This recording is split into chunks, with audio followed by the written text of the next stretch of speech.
ओम नमो भगवते वासुदेवाय। षड्विंशोऽध्याय।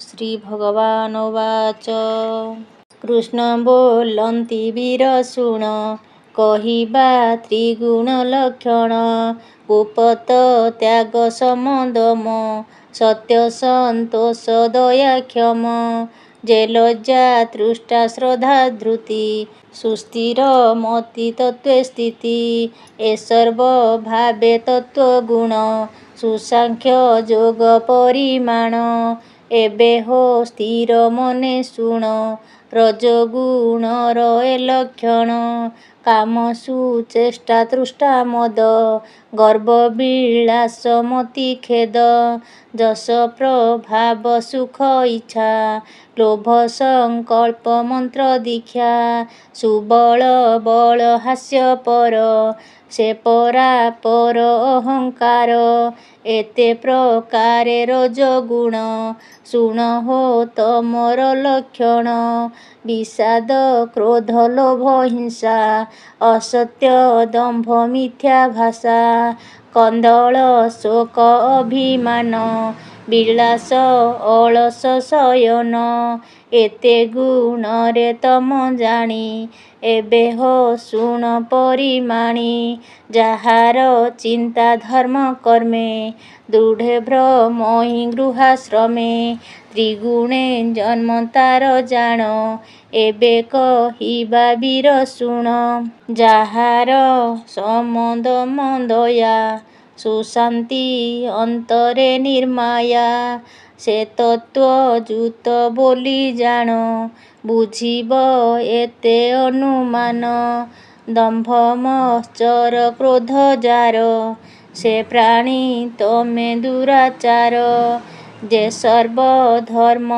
ପରିହରେ ମୋ ଭାବ ଶ୍ରଦ୍ଧା ଭକ୍ତି ଭରେ ଯେ ସର୍ବ ଭାବ ନିରପେକ୍ଷ ଏ ତତ୍ତ୍ୱ ଜାଣିବ ପ୍ରତ୍ୟକ୍ଷ ଏଣୁ ତ୍ରିଗୁଣ ଚିହ୍ନ ଜାଣି କହିବା ଶୁଣ ପରିମାଣି ଏଣୁ ସାତ୍ୱିକେ ଯେତେ ପ୍ରାଣୀ ସ୍ୱଭାବେ ରଜତମ ଜିଣି ନିର୍ମଳ ସତ୍ୱଗୁଣ ଯେତେ ସକଳ ସିଦ୍ଧି ଲଭେ ତେତେ ଏ ତିନି ପୁର ଊର୍ଦ୍ଧ୍ୱ ଦେଶେ ସୁଖେ ସାତ୍ୱିକେ ପ୍ରାଣୀ ବସେ ତାମସ ଗୁଣୀ ଅଧୋଗତି ସେ ପ୍ରାଣୀ ନରକେ ପଡ଼ନ୍ତି ଯେ ପ୍ରାଣୀ ରଜଗୁଣ ଯୁତ ଯେ ମଧ୍ୟ ଲୋକେ ଗତାଗତ ଭୁଞ୍ଜଇ ଦୁଃଖ ସୁଖ କରି ସମ୍ପଦ ବିଶଦେ ବିହରି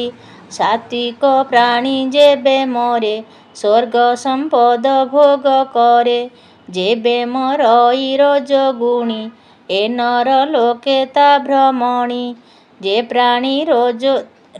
ପ୍ରାଣୀ ତମ ଗୁଣେ ମରେ ମହାନରକେ ସେ ସଞ୍ଚରେ ମୋହି ନିର୍ଗୁଣ ନିରାକାର ଆତ୍ମାରେ ଆପଣେ ସଞ୍ଚର ଜଗତେ ଯେ କର୍ମ କରନ୍ତି ସେ ଫଳ ମୋତେ ସମର୍ପନ୍ତି କିବା ନିଷ୍କାମେ ତାହା ତେଜି ସାତ୍ୱିକ ଭାବେ ମୋତେ ଭଜି ଯେ ରଜଗୁଣେ ଏ ଜଗତେ କର୍ମ କରନ୍ତି ସଂକଳ୍ପିତେ ଦମ୍ଭ ମତ୍ସର ହିଂସାତ୍ମକ ତାମସେ ଏ କର୍ମ ସାଧନ ଯେ କର୍ମ କରେ ସତ୍ୱଗୁଣେ ତା ଜାଣି ମୁକ୍ତିର ଲକ୍ଷଣେ ବିକଳ୍ପ କଳ୍ପିତ କାରଣ ଧର୍ମ ସାଧନ ରଜଗୁଣ ପ୍ରକୃତି ଭାବେ ତମ ଗୁଣ ଅଜ୍ଞାନ ସଂସାର କାରଣ ମୋତେ ସମର୍ପେ କର୍ମ ଜ୍ଞାନେ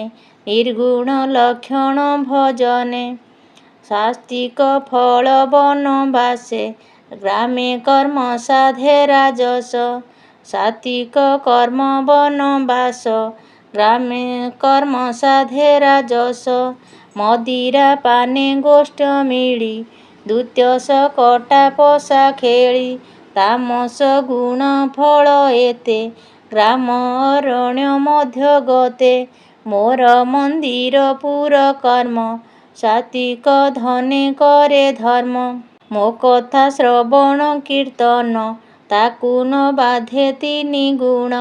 ସାତ୍ୱିକ କର୍ତ୍ତା କର୍ମ ଭାଗେ ସେ ମୋତେ କରେ ଫଳ ତ୍ୟାଗେ। ସାତ୍ୱିକ କର୍ତ୍ତା କର୍ମ ଭାଗ ସେ ମୋତେ କରେ ଫଳ ତ୍ୟାଗ। ରାଜସ କର୍ତ୍ତା କର୍ମ ଭାଗୀ ସ୍ୱକାମ ଭୋଗେ ଅନୁରାଗୀ। ସ୍ୱଭାବେ କର୍ମ ଗୁଣତମ ଅତୀୟ ଜ୍ଞାନ ମତି ଭ୍ରମ। ସାତ୍ୱିକେ ପବିତ୍ର ଆହାର ଭୁଞ୍ଜଇ ନିର୍ତ୍ୱ ନିର୍ବିକାର।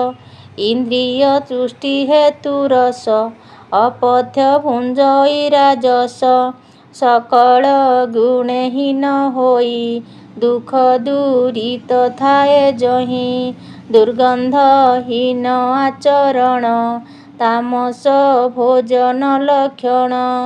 ଯେ ଶୁଦ୍ଧ ଦେଶ କାଳ କର୍ମ ତ୍ରିଗୁଣ ସ୍ୱଭାବେ ଧର୍ମ। ଯେ କିଛି ଦେଖି ଶୁଣି କନେ ଯେ ଅବାସ୍ତାପି ଅନୁମାନେ। ପ୍ରକୃତି ପୁରୁଷୁଏ ଜାତ ଏ ସର୍ବ ତ୍ରିଗୁଣେ ଯନ୍ତ୍ରିତ। ଏ ତିନି ଗୁଣ ଯେବେ ଜିଣି ଉଦ୍ଧବ ଶୁଣ ପରିମାଣି। ସକଳ ଧର୍ମ ଛାଡ଼ି ଯେବେ ମୋତେ ଭଜନ୍ତି ଭକ୍ତି ଭାବେ। ଯେ ସର୍ବ ଭାବେ ଭକ୍ତି ସାଧେ ସଂସାର ତାହାକୁ ନ ବାଧେ। ଏ ବୋଲ ଯେବେ ବୁଝି ତେବେ ଆଶ୍ରେ କରଇ ମୋର ଭାବେ।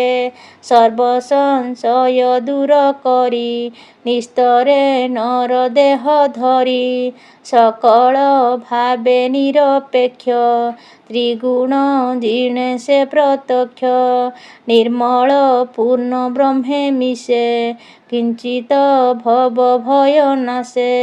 ବୋଲଇ ଦାସ ଜଗନ୍ନାଥ ଭାଷା ପ୍ରବନ୍ଧେ ଭାଗବତ। ଉଦ୍ଧବ ବୋଧ ଏକାଦଶ ନିରତେ ପ୍ରାଣି ଏଥେ ରସ।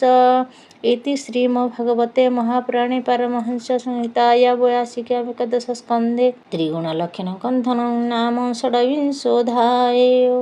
ଓಂ ନମୋ ଭଗବତେ ବାସୁଦେବାୟ।